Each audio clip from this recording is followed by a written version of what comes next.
गावरान आंब्याचं झाड मस्त मोठं. आता जवळपास 6 वाजले आहेत. साईडला ऊस आहे आणि ह्या आंब्याचे पाड पडलेत. बघा किती आहेत, एवढे पाड आहेत पडलेले. इथं बघा एवढे पाडच पाड. हा बा, बाप रे बाप. इकडं ऊसात पण आहेत काही, इकडं बांधावर आंब्याच्या खाली नुसते पाडच पाड पडलेत. गावरान आंब्याचं झाड.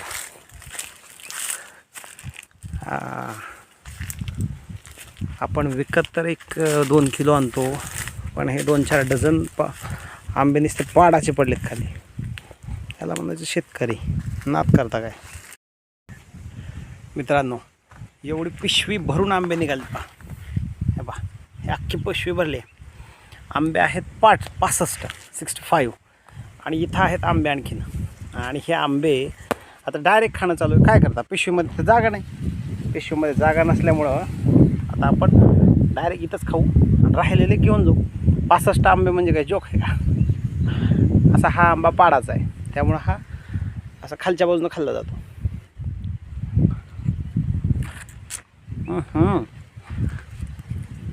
हा रस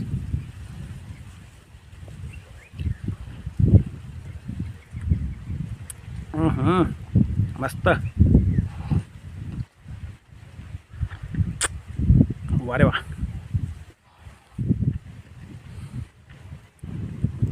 अन्य कोणत्याही आंब्याला 10 मातीत झालेला एवढा सुंदर आंबा ह्या.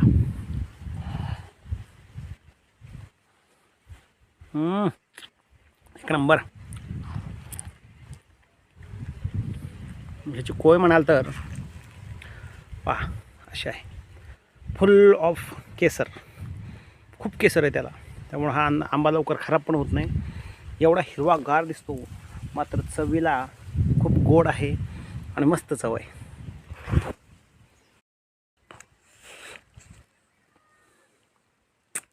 तोंडाचा काही संबंधच नाही, तोंड खाली.